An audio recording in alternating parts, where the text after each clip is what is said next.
तो इसमें आपको क्या करना है? चलो भैया ये तो यार, हाँ इसमें कुछ आपको देखना है, हैं?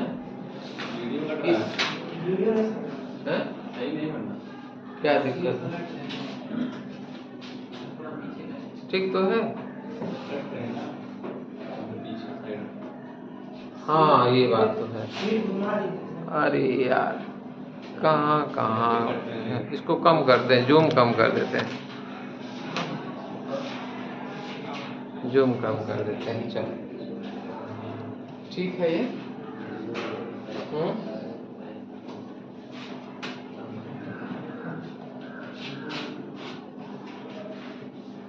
ये पीरियड क्या है आपको मालूम ही है?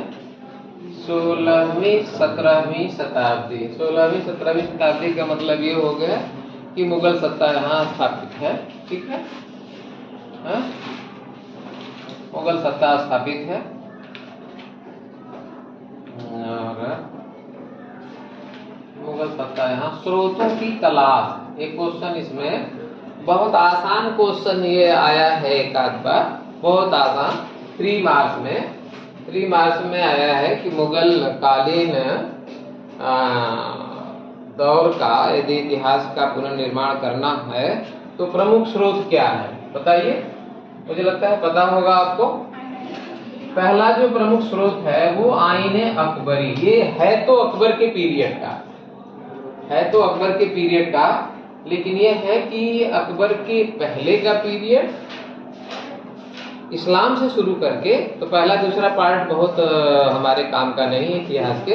जो तीसरा पार्ट इसका आईने अकबरी है, तीसरी जिल्द, उसमें अकबर के पीरियड का पूरा प्रशासन और लगान व्यवस्था, पूरा प्रशासनिक ढांचा उसमें दिखाया गया है, बताया गया है। ठीक है, इसके अलावा तो इसके पहले हम जब ये किस भाषा में लिखा गया है? किस भाषा में लिखा गया है?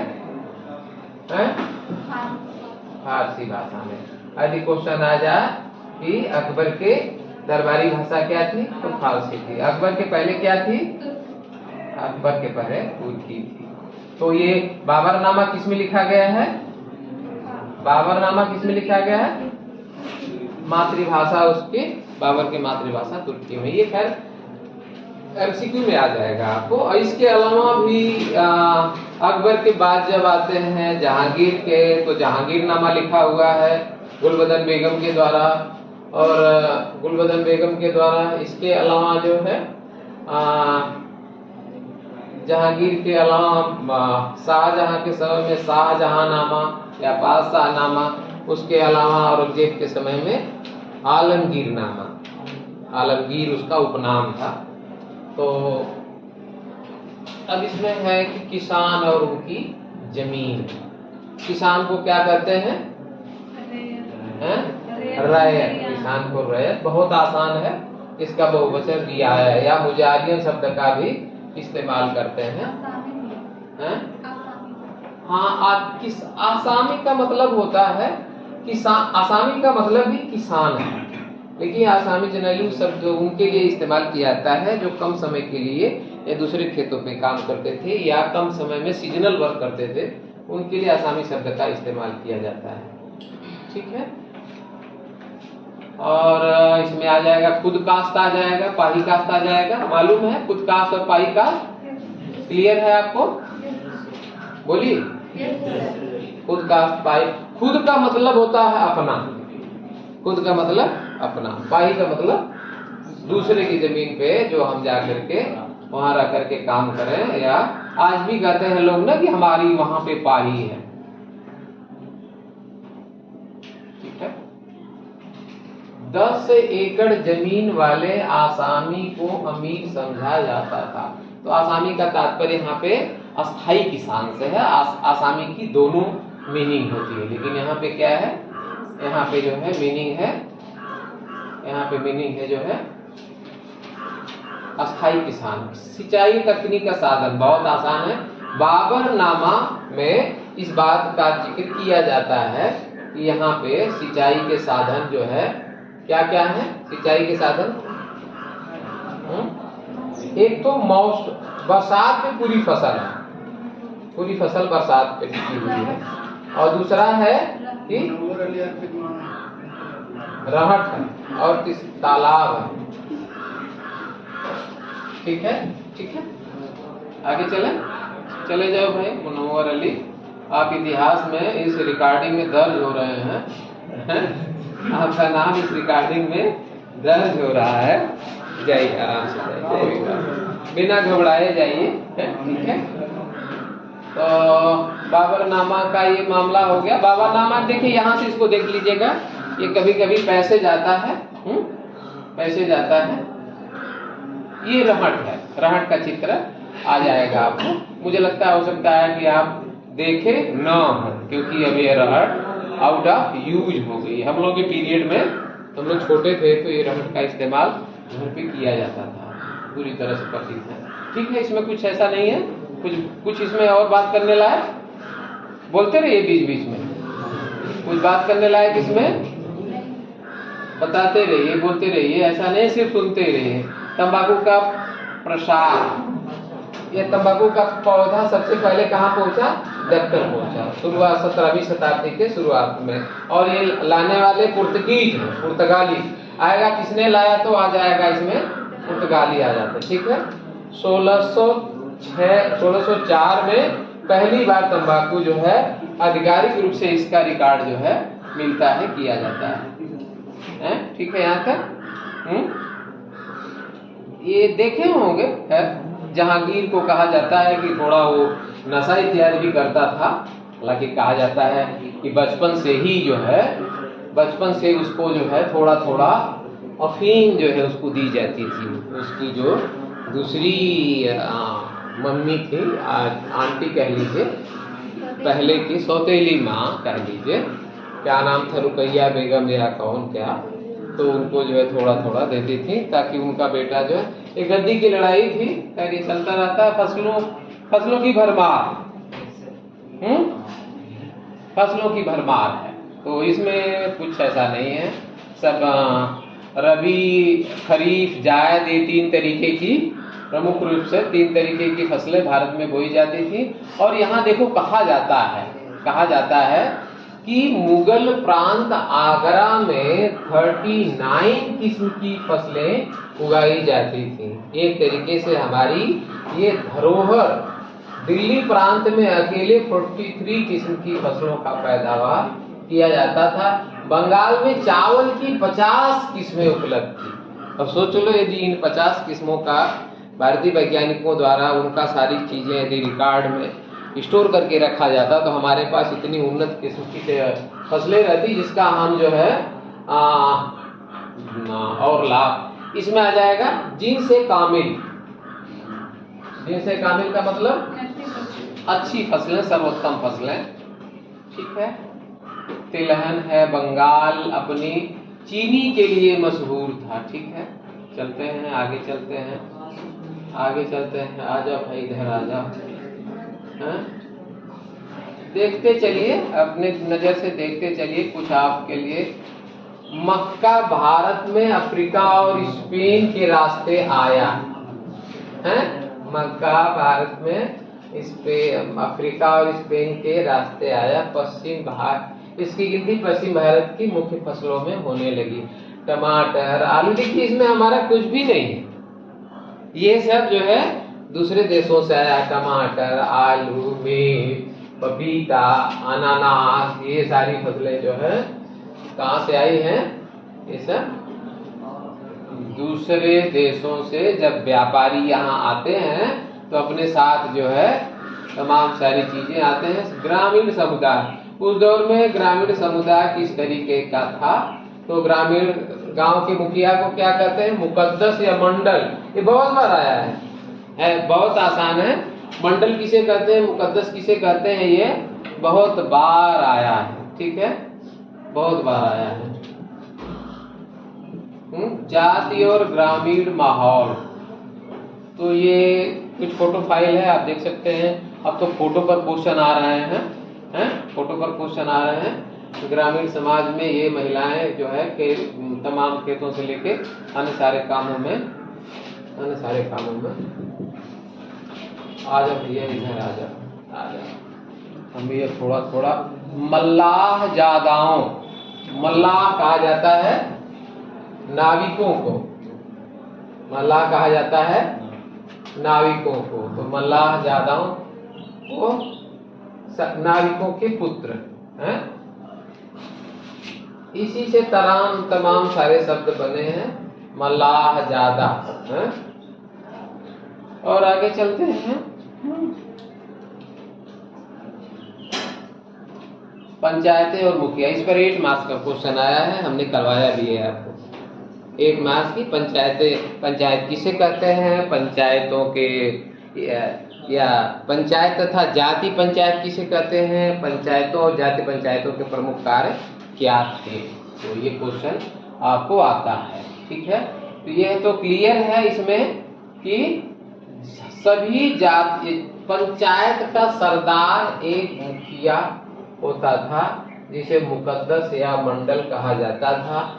मुखिया का चुनाव मुखिया का चुनाव कैसे होता था, मुखिया का चुनाव आमतौर से गांव के बुजुर्गों की आम सहमति से होता था, ठीक है। और हर जाति की अपनी, और लिखा है कि ऐसा नहीं होने क्या था कि चुनाव के बाद उन्हें इसकी मंजूरी जमींदार से लेनी पड़ती थी। मुखिया अपने ओहदे पर तभी तक बना रह सकता था जब तक गांव के बुजुर्गों के उस पर भरोसा था, और ऐसा नहीं है कि होने पर बर्खास्त उसे कर सकते थे। आमदनी व खर्चे का हिसाब किताब अपनी निगरानी में बनवाना मुखिया का प्रमुख कार्य था, ठीक है। अब इसका खर्चा ला रहा है, खर्चा कैसे चलता था, ठीक है। खर्चा है, ये आप देख लीजिए। खर्चा गांव के आसपास खजाने से चलता था, जिसमें व्यक्तिगत योगदान, खजाने पर उनके अधिकारियों खातिरदारी का खर्चा भी दिया जाता था, जो गांव में समय समय पर आते थे। ये है फोटो फाइल, आप देख लीजिए। थोड़ा छोटा कर दो क्या, आ जाओ भाई, थोड़ा छोटा हो जाओ, थोड़ा छोटा हो जाओ, तो थोड़ा ये फोटो ये अच्छा आ जाएगा। फिर इसमें देख सकते हैं, पहचान सकते हैं कौन किसान है, कौन जो है व्यापारी है, कौन इसमें थोड़ा, तो जो ठीक ठाक सजा बजा है वो हो गया व्यापार। और ये जो इस कम कपड़ों में है, उन्हें आप कह सकते हैं कि ये किसान है, कह सकते हैं कि ये किसान है।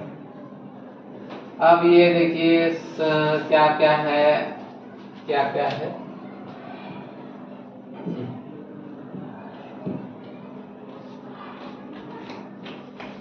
आप ये आप देख लो। पंचायत का बड़ा काम यह तसल्ली करना था गांव में रहने वाले अलग अलग समुदाय के लोग अपनी अपनी जाति के हदों के अंदर रहें। पूर्वी भारत में सभी शादियां मंडल की मौजूदगी में होती थीं। जाति की अवहेलना रोकने के लिए लोगों के आचरण पर नजर रखना गांव के मुखिया की प्रमुख जिम्मेदारी थी, ठीक है। तो ये सब प्रमुख पंचायतों को जुर्माना, आ जाओ भैया वापस आ जाओ। पंचायतों को जुर्माना लगाने, समुदाय से निष्कासित करने, सारी चीजें आप जान रहे हैं, ठीक है। आगे चलें। ग्राम पंचायत के अलावा गांव में हर जाति की अपनी पंचायत होती थी। एक ग्राम पंचायत और दूसरा जाति पंचायत होती थी। तो इस तरीके से जाति पंचायत अपनी जाति बिरादरी की सीमाएं निर्धारित करती थी। और हम लोग तो खैर इसी गांव व्यवस्था से आते हैं, लगभग सारी चीजें जानते ही हैं। यदि आप उनकी अवहेलना करते हैं तो जाति बिरादरी से आपको निकाल दिया जाएगा। सारा कर्मकांड, सारी जजमानी व्यवस्था जितनी है सब जो है समाप्त हो जाएगी। आपके यहाँ पूजा पाठ बंद हो जाएगा और आपको जाति से निकालने पे आपकी बेटी बेटा की शादी विवाह इत्यादि पर प्रतिबंध लगा दिया जाएगा। कोई आपके साथ नहीं रहेगा, हुक्का पानी बंद, पानी भी नहीं ले पाएंगे कुएं से, हैं? ठीक है, सही है, बस अच्छा है। आप लोगों ने कहा कि सब सही है,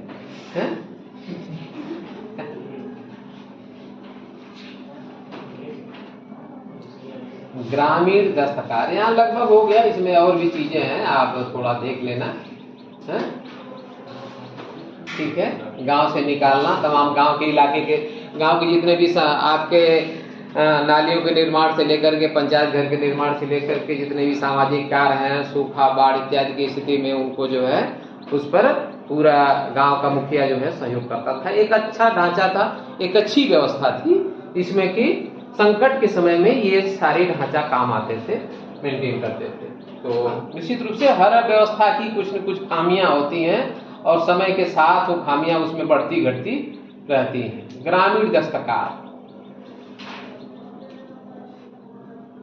अंग्रेजी शासन के शुरुआती वर्षों में, अंग्रेजी शासन के शुरुआती वर्षों में किए गए गांवों के सर्वेक्षण और मराठाओं के दस्तावेज बताते हैं गांव में दस्तकार काफी अच्छी तादाद में रहते थे। कहीं कहीं तो कुल घरों की 25% दस्तकारों के थे। ठीक है, यह वही दौर है जिस भारत को हम सोने की चिड़िया कह रहे हैं। अभी अंग्रेजों के आने के पहले तक भारत की जो स्थिति है वो सोने की चिड़िया जैसी है। यह इसीलिए नहीं कि यहाँ सोने की चिड़िया पाई जाती थी, यहाँ इसलिए कि इस भारत को सोने की चिड़िया बनाने वाले यही दस्तकार हैं जो बहुत जलीन और बारीक किस्म के जो सूती कपड़ों का निर्माण करते थे।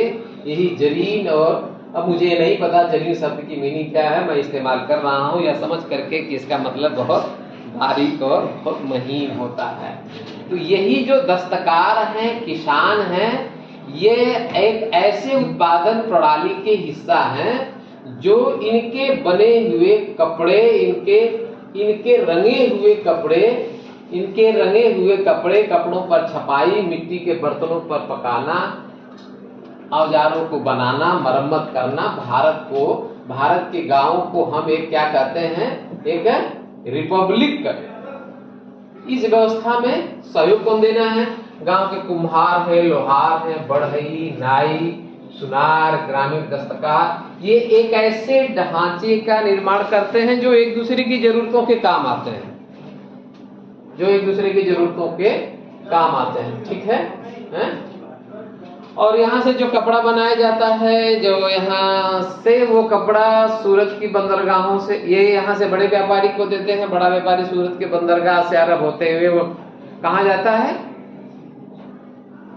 है? यूरोप।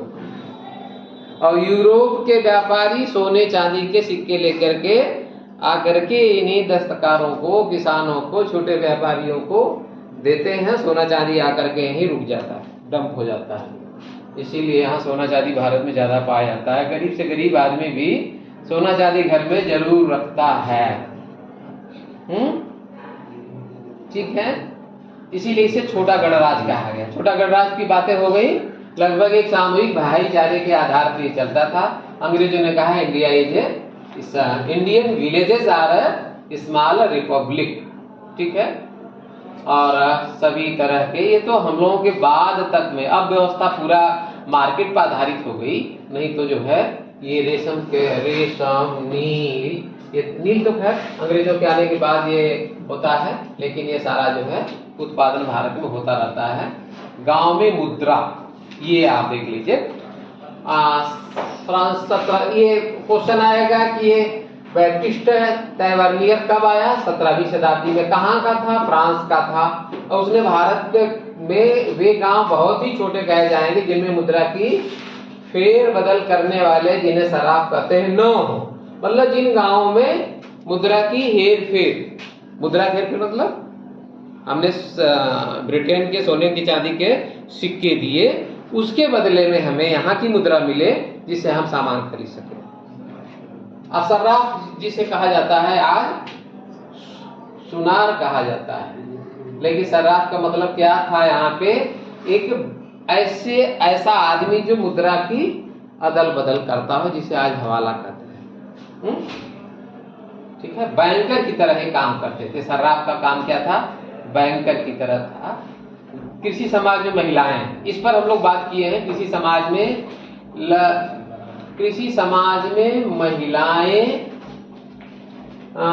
मर्द और महिला महिलाएं खास किस्म की भूमिकाएं अदा करते थे उत्पादन की प्रक्रिया में। हैं, महिलाएं और पुरुष कंधे से कंधा मिलाकर के खेतों में काम करते थे।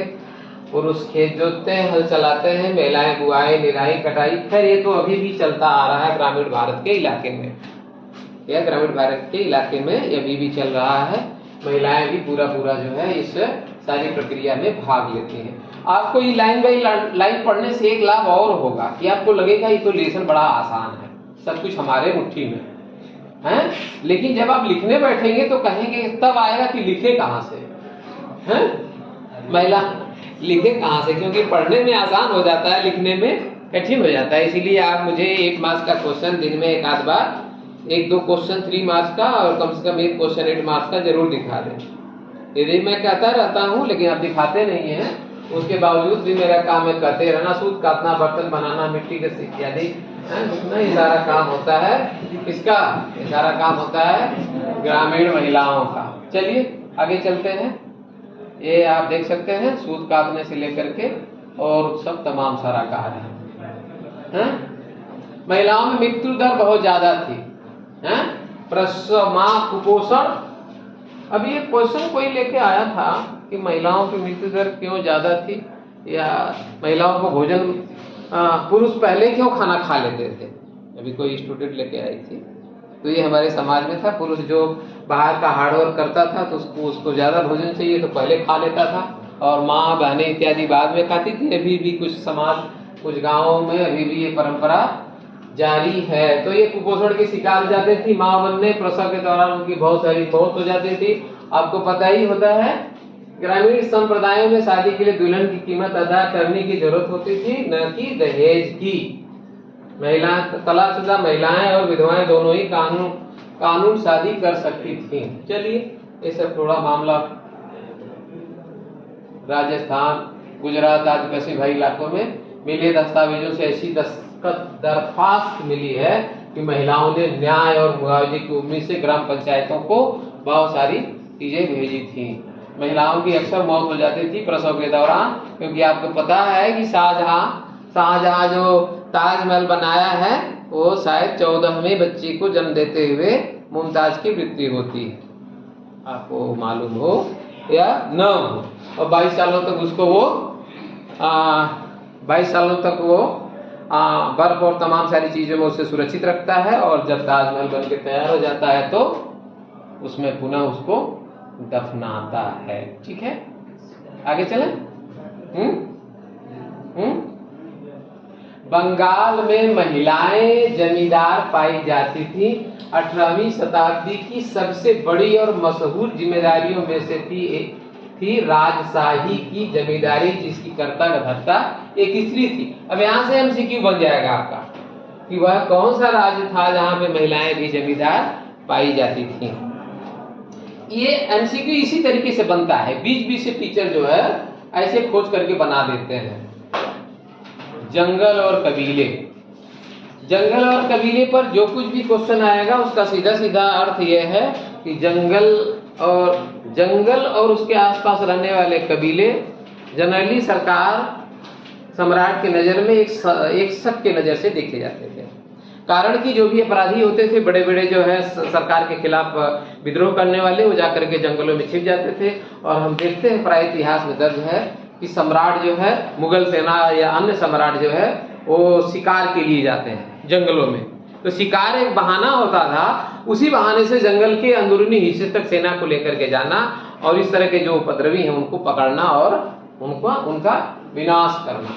तो बसे हुए गांव के परे, तो ये है जंगल, झाड़ियों ऐसे इलाके, झारखंड, पूर्वी भारत, मध्य भारत, उत्तरी भारत, नेपाल, सीमावर्ती इलाके, इन सारे इलाकों में इस तरीके के राजा। जंगली होने का मतलब सभ्यता का न होना बिल्कुल नहीं था, यद्यपि आज इसी संदर्भ में प्रचलित है। लेकिन उस समय क्या था, ये जंगल में शिकार करना इत्यादि, राजा अपना जो है, तमाम पेंटिंग भी बनाई गई है। ये कौन सी पेंटिंग है भाई, किसकी है? आ जा भाई, थोड़ा छोटा हो जा, कुछ अंदाजा लगे आप कौन है। ऊपर है। नील गाय का शिकार करते हुए शाहजहां का बादशाहनामा से लिया गया है। बादशाहनामा किसके समय की रचना है? शाहजहां के समय की है। कहा जाता है समसामयिक स्रोतों से मिली जानकारी के आधार पर यह अंदाजा लगाया जा सकता है कि औसतन करीब 40% उस दौर में जंगल था। जंगल का इलाका कितना था? लगभग जो है 40%। ठीक है, आगे चले। मवास एक शब्द आया है। बादशाहों को शरण देने वाला अड्डा का मतलब हो गया मवास है? जंगल में घुसपैठ। जंगल में ये सेना इत्यादि अपना जो है राजा अपने जो है किसान जमींदार और राज, ये टॉपिक इंपॉर्टेंट है इसमें जो है किसान जमींदार और राज। किसान जमींदार और राज्य, किसान जमींदार और राज्य टॉपिक जो है ये आप देख लीजिएगा, पैसेज पढ़ लीजिएगा। एक आया है याक, सूरा गाय को याक कहा गया है। एक आया चुक है, ये संतरे के रस और नींबू के रस के साथ उबालकर बनाया जाने वाला एक अम्ल चुक। ये अभी आप तक के सामने कभी आया नहीं होगा, आप यहाँ तक पहुंचे ही नहीं होंगे, लाइन बाई लाइन पहुंचे हैं। चलो बहुत अच्छी बात, वेरी गुड। तो ऐसे आप नोट कर लो है, यही सब कुछ चीजें नोट कर लो जो कि पहली बार सामने आ रही हैं। पहली बार। और इसके बाद एक शब्द है जदवार, हल्दी जैसी एक जड़। मरलिन, बाज पक्षी की ही एक किस्म है। तो ये कुछ है नए शब्द। कहरुबा, एक पीला भूरा धातु जिससे गहने बनाए जाते थे। क्वेश्चन आपको आ गया, what do you mean by kaharwa? Note करते जाओ भैया, श्रद्धा सिंह नोट कर लो, नाराज मत हो, नोट कर लो। ठीक है। वाणिज्यिक खेती का असर इत्यादि ये चलते हैं, आगे चलते हैं। समसामयिक कारणों से जंगल इत्यादि का उपयोग हो गया। आ जाओ भाई, किसान जमींदार और राज। हाँ, अब ये क्वेश्चन जो है पीर मुरीद सबसे परिचित हो गया। पीर का मतलब गुरु होता था, सूफी संतों को पीर कहा जाता था। जमींदार और जमींदारी व्यवस्था, मुगल कालीन जमींदारी व्यवस्था, ये क्वेश्चन आपको आता है 8 मार्क्स में आया। कई बार ये 8 मार्क्स में आया, कभी ये 3 मार्क्स में आता है और कभी 8 मार्क्स में आता है। जमींदार कौन थे? जमींदार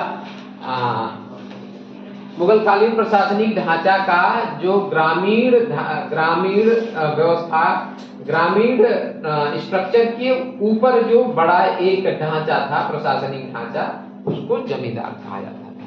इनके नीचे और आ जाएंगे जैसे कानून गो है, तहसीलदार हैं, प्रशासनिक अधिकारी के तौर पे, फिर अमीन हैं, इस तरीके के ये आ जाएंगे। जमींदार के साथ साथ जो है जमींदारों की समृद्धि की वजह थी उनकी विस्तृत व्यक्तिगत जमीन, जिसे मिल्कियत कहा जाता है। क्वेश्चन आ जाएगा मिल्कियत क्या है, यानी निजी संपत्ति।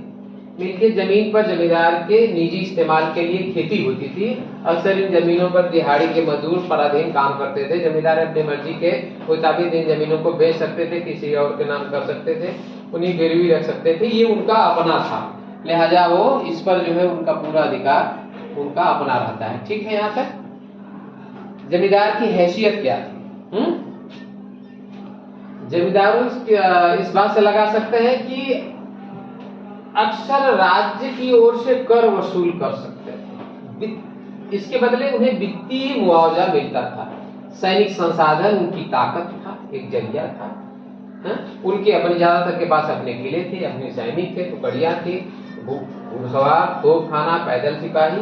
आप अंदाजा लगा सकते हैं कि एक जो जमींदार है उसकी ताकत कितनी बड़ी है। वो एक तरीके से वो मिनी गवर्नमेंट है।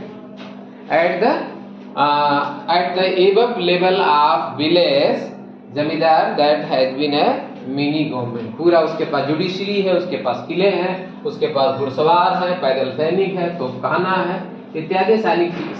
और ब्रिटिश सत्ता में जब इनको बर्खास्त किया जाता है तो ये सारी चीजें उनकी बर्खास्त हो जाती है, ये सारी चीजें उनकी बर्खास्त हो जाती है। इसीलिए विद्रोह इतना व्यापक होता है। लिखा है यहाँ से भी क्वेश्चन आता है, मुगल कालीन गांव में सामाजिक संबंधों की कल्पना एक पिरामिड के रूप में करें तो जमींदार इसके शीर्ष पर है। ये क्वेश्चन एक बार आया है, यही स्टेटमेंट एक क्वेश्चन आया है। इस ढांचे में एक पिरामिड की परिकल्पना करें तो जो जमींदार है वह इस ढांचे के शीर्ष पर बैठा है, अर्थात उसके द्वारा पूरा एक तरीके से प्रशासनिक ढांचा, न्यायिक व्यवस्था, वित्तीय व्यवस्था, फौजदारी मतलब लड़ाई झगड़ा मारी इत्यादि जो होती है वो फौजदारी कहा जाता है। ठीक है, यहाँ तक ठीक है? बोलो भाई, आगे चले। अबुल फजल इस ओर इशारा करता है कि ऊंची जाति के ब्राह्मण राजपूत गठबंधन ने ग्रामीण समाज पर पहले ही अपना ठोस नियंत्रण बना रखा था और और इसी तरह कई मुसलमान जमींदार भी इनकी नुमाइंदगी थी। मतलब एक ही जमींदारी व्यवस्था पर ज्यादातर कब्जा लगभग इन्हीं सवर्ण ब्राह्मण क्षत्रिय जातियों का ही था। समसामयिक दस्तावेजों से भी इस बात की पुष्टि होती है। ठीक है, आगे चले।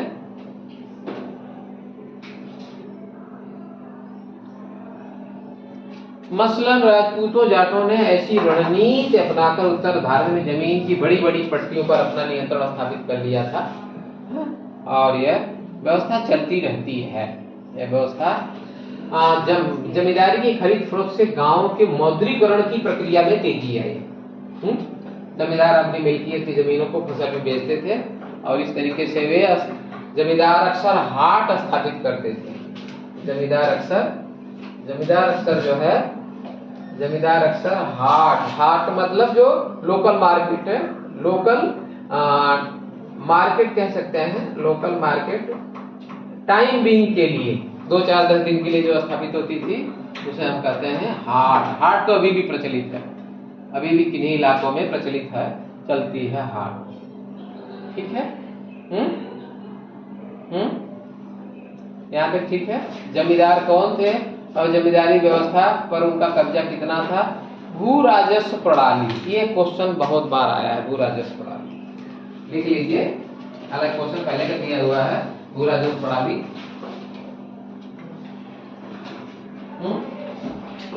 किताब में नहीं देखिए, इधर देख लीजिए, हैं? बस थोड़ा सा वक्त और आपका ले रहे हैं। भू राजस्व प्रणाली, भू राजस्व प्रणाली में जो बड़ा नाम आता है वो किसका है आपको मालूम है? किसका है? हैं? किसका नाम बताइए? हैं? राजा, क्यों नहीं पता? राजा टोडरमल, आपको पता है, सिर्फ कनेक्ट नहीं कर पा रहे आप लोग। राजा टोडरमल का नाम तो सुने हैं? और इन्होंने एक शब्द दिया था, एक व्यवस्था बनाई थी, आइन ए। कल हम लोग इसकी चर्चा किए थे। आइन ए दहसाला, दह का मतलब 10, साला का मतलब साल। 10 सालों के लगान का, प्रत्येक किसान के प्रत्येक फसल का 10 साल के उत्पादन का लगान का उत्पादन का औसत निकाला और उसी औसत को आधार बना करके जो लगान व्यवस्था स्थापित की गई उसी को हम कहते हैं आइन ए दहशाला। और इसका निर्धारण कौन करता है?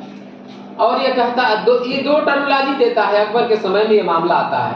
2 टर्मोलॉजी देते हैं। एक टर्मोलॉजी है, कई है इसमें? अरे कहाँ चले भाई, मुझे दिख भी कम रहा है। इस सारी व्यवस्था का जो केंद्रीय वित्त मंत्री को क्या कहा जाता था? इसमें कहीं होगा दीवान, है कहीं पे? केंद्रीय वित्त मंत्री को, मुगल कालीन केंद्रीय वित्त मंत्री को क्या कहा जाता था? अरे अमीर गुजार नहीं, दीवान कहा जाता था। इसमें कहीं दिख नहीं रहा है मुझे, ऊपर कहीं है। ये है दीवान, ठीक है, जिसके जिसके यह जरूरी था कि राज्य प्रशासनिक तंत्र रखा गया। दफ्तर को पूरे राज्य की वित्तीय व्यवस्था की देखरेख की जिम्मेदारी होती थी। और दूसरा जो प्रमुख अधिकारी होता था, सही आपने फरमाया, वो था, क्या था? अमीन गुजार। राजस्व वसूली करने वाले कामों की सूची अकबर के तहत। एक शब्द जो इसमें आया, जमा, दो शब्द दिया, याद कर लीजिए। पूरे मुगल कालीन राजस्व निर्धारण, वित्तीय व्यवस्था, लगान निर्धारण, लगान वसूली के लिए दो शब्द आपको सिर्फ याद है तो आपका काम चल जाएगा। क्या दो शब्द है? जमा और हासिल। जमा का मतलब किसान की निर्धारित लगान, 10 सालों के औसत पे जो लगान निर्धारित की गई, वो क्या कहलाया? वो कहा गया जमा। जो लगान निर्धारित की गई वो कहा गया जमा। और सरकार ने जो वसूला, जैसे आपको देना है 10 रुपया और आपके पास नहीं है तो 8 रुपया सिर्फ वसूल पाए, तो वो हो गया हासिल। जो लगान वसूल के सरकारी खजाने में जमा की गई, दैट इज कॉल्ड हासिल। मुझे लगता है इतना आपको याद रहेगा, और या हो सकता है पहले से ही याद हो, तो आप रिवीजन ही चल रहा है। और ये सारा दस्तावेज कहाँ मिलता है? आईने अकबरी में ये सारा दस्तावेज मिलता है। अमीन एक मुलाजिम था जिसकी जिम्मेदारी प्रांतों में राजकीय नियम कानून का पालन करना। ठीक है, अमीन कौन था? ये क्वेश्चन आता है। आइन में अकबर के शासन में भूमि वर्गीकरण, तो ये भूमि वर्गीकरण 4 है, चार है। पोलज, परती, चाचर, बंजर। कविता की तरह याद कर लीजिए। पोलज, परती, चाचर, बंजर। 2-4 बार मंत्र की तरह दोहराइए, हैं? जय हनुमान ज्ञान गुण सागर, तो मंत्र की तरह दोहराइए। पोलज, परती, चाचर, बंजर। 2-4 बार दोहराइए, याद हो जाएगा। बेस्ट जो है वो है पोलज। जो बेस्ट है वो पोलज है। एक बार में एक फसल सालाना होती है, फिर छोड़ दिया जाता है। प्रति कुछ दिनों के लिए खेती की जाती है ताकि वह कोई भी वापस तो शक्ति उस खेत में वापस आ जाए। चाचर मतलब 3-4 वर्षों तक खाली रहती, फिर उसे हो जाता है। बंजर का मतलब हो गया कि वह 5 या उससे ज्यादा वर्षों के लिए छोड़ दी जाती थी। तो ये 3 तरीके के लगभग किस्त हो गई माँ, एक उत्तम दर्जे की, एक जो है मध्यम दर्जे की।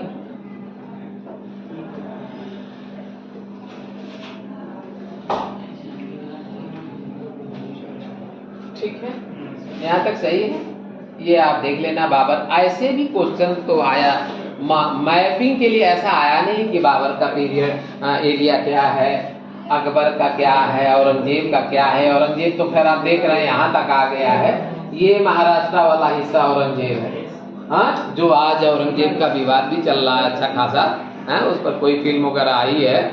और मुझे आश्चर्य तो इस बात का हुआ, मैं फिल्म देखा नहीं हूँ, लेकिन उस फिल्म में शायद है कि राजगढ़ के किले में खेतों को लोग खोद करके सोना निकालते थे उस दौर में।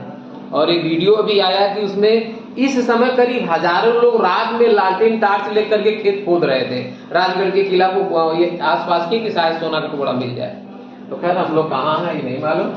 और 25 सालों तक बेचारा जो है, बेचारा नहीं कहेंगे भाई, मुगल बादशाह था हिंदुस्तान का, तो वेरी सॉरी भाई, क्योंकि ये रिकॉर्ड में आ रहा है भारत का।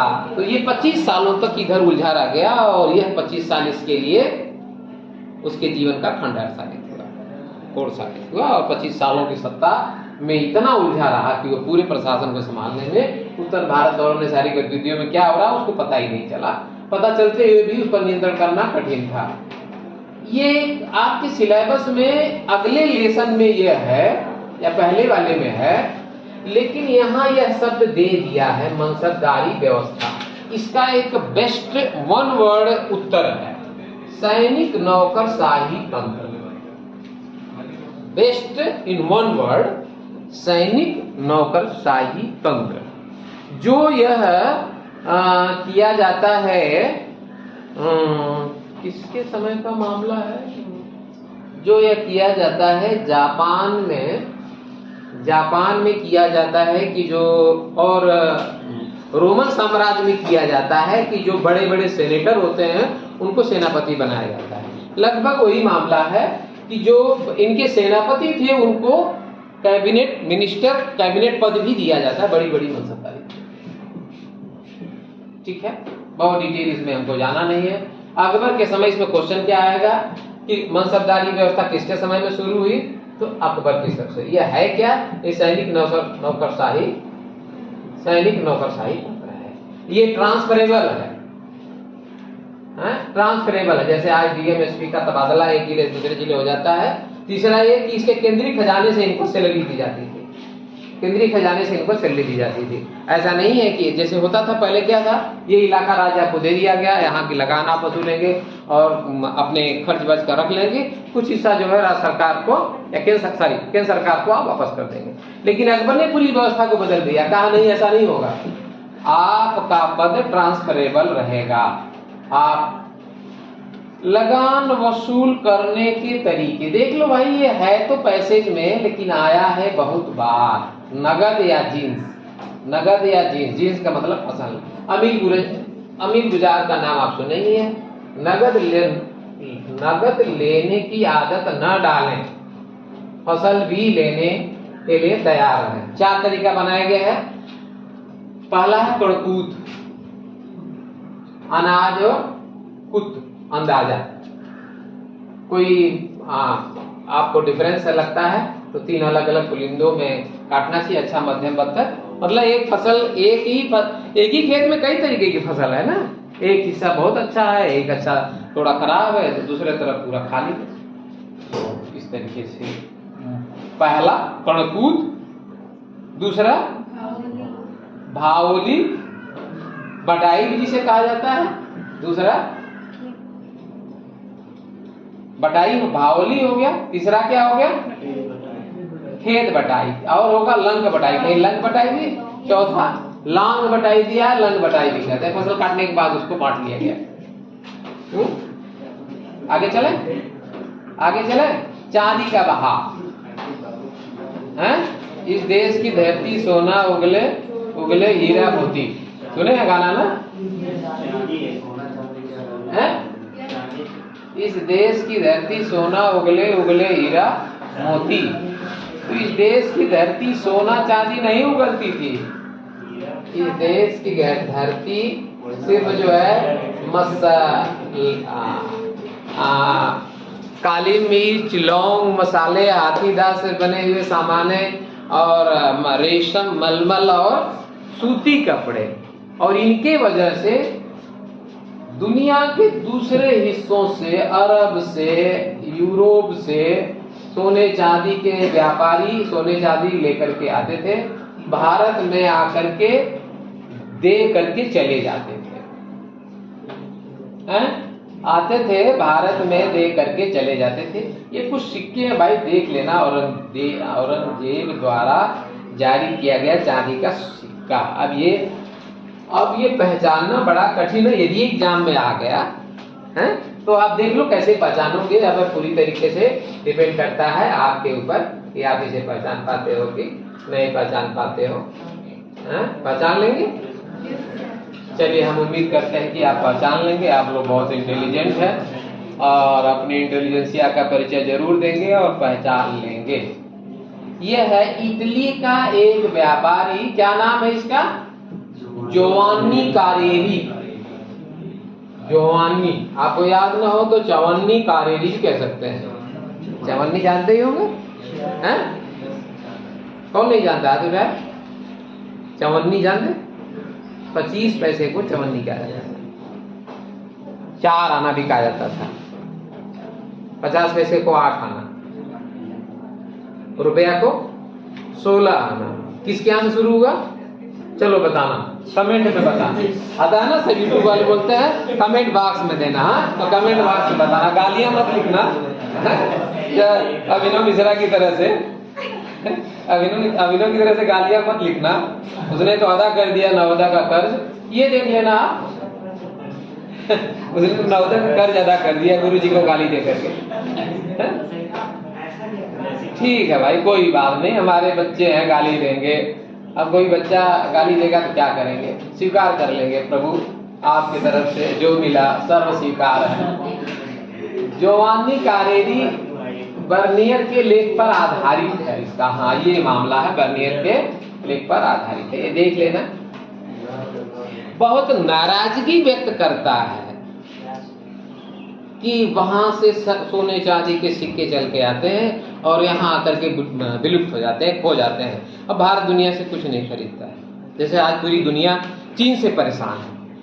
अमेरिका जैसे लोगों को टैरिफ लगाना पड़ता है कि आप यहाँ से सामान आएगी तो 25% टैरिफ लगाएंगे, क्योंकि दुनिया की सारी कंपनियां चली गई चीन।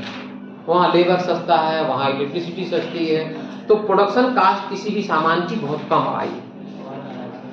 तो है कोई है? ये तो छोटा छोटा दिख रहा है। चलो ये सर तो अभी उनका हो सकता है ड्यूटी हमारी लगी हो गया, लग गया, ये चल रहा। चलो ठीक है, तो ये आ जाते हैं, इस पर हो गया है, बहुत इस पर बात करने की जरूरत नहीं। अबुल फजल आईने अकबरी, आईने अकबरी का नाम तो भाई दर्ज है एक, ये आप देख लेना। अकबर के ये देख लो, क्वेश्चन यहाँ से एमसीक्यू का आएगा। अकबर के शासन के 42वें वर्ष 1598 में 5 संशोधनों के बाद इसे पूरा किया गया। अब इसमें क्या है, किसके शासन काल में, अकबर के कितने शासन काल में, 42वें वर्ष, सन क्या है, कितने संशोधन हुए, ये एमसीक्यू में आप जो है देख लेना। मुझे लगता है याद है 3 जिल्दों में रहा और तीसरी जिल्द को हम आईने अकबरी कहते हैं। और यह क्या है, आईने अकबरी शाही नियम कानून के सारांश। अकबर के दौर की जितने भी पांडुलिपियां हैं, आदेश जो जारी किए गए, उनका सारांश साम्राज्य के राजपत्र की सूरत में संकलित किया गया। पूरी तरीके से सरकारी पुस्तक है, सरकारी पुस्तक है, मतलब ये है कि उसमें बहुत सारी चीजें भी, इसमें क्या क्या है, मसले क्या क्या है, दरबार है, प्रशासन है, सेना संगठन है, राजस्व रोहतक, प्रांतों का भूगोल है, साप्ताहिक सांस्कृतिक धार्मिक रीति रिवाज पर भी व्याख्या है। ठीक है, समाप्त करते हैं, चलते हैं अभी समापन की ओर ले चलते हैं।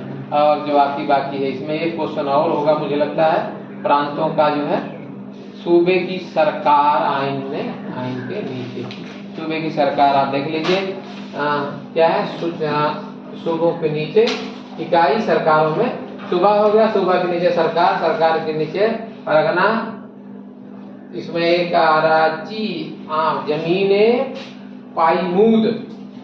जमीने पाईमूद मापे गए इलाके। ठीक है, इसमें मोस्ट इंपॉर्टेंट एक है ये आपका सुयूरगढ़, मोस्ट इंपॉर्टेंट है सुयूरगढ़, दान में दिया गया। ठीक है, गुलाब की बाग आप देख लेंगे, सिंचाई वगैरह कर लीजिए। और मुझे लगता है अभी कुछ बाकी रह गया क्या, आइन का अनुवाद देख लेना। एशियाटिक सोसाइटी हेनरी ब्लैकमैन ने इसे संपादित किया। ठीक है, और एशियाटिक सोसाइटी बंगाल पे इसे सीरियल के एपिसोड के तौर पे इसे अपने यहाँ छापा। ठीक है, अंग्रेजी अनुवाद ब्लैकमैन ने किया। चलिए ठीक है, ओवर करें। आप लोग भी जो है थक गए, आप लोगों को धन्यवाद ढेर सारा है, आप लोगों को ढेर सारा धन्यवाद।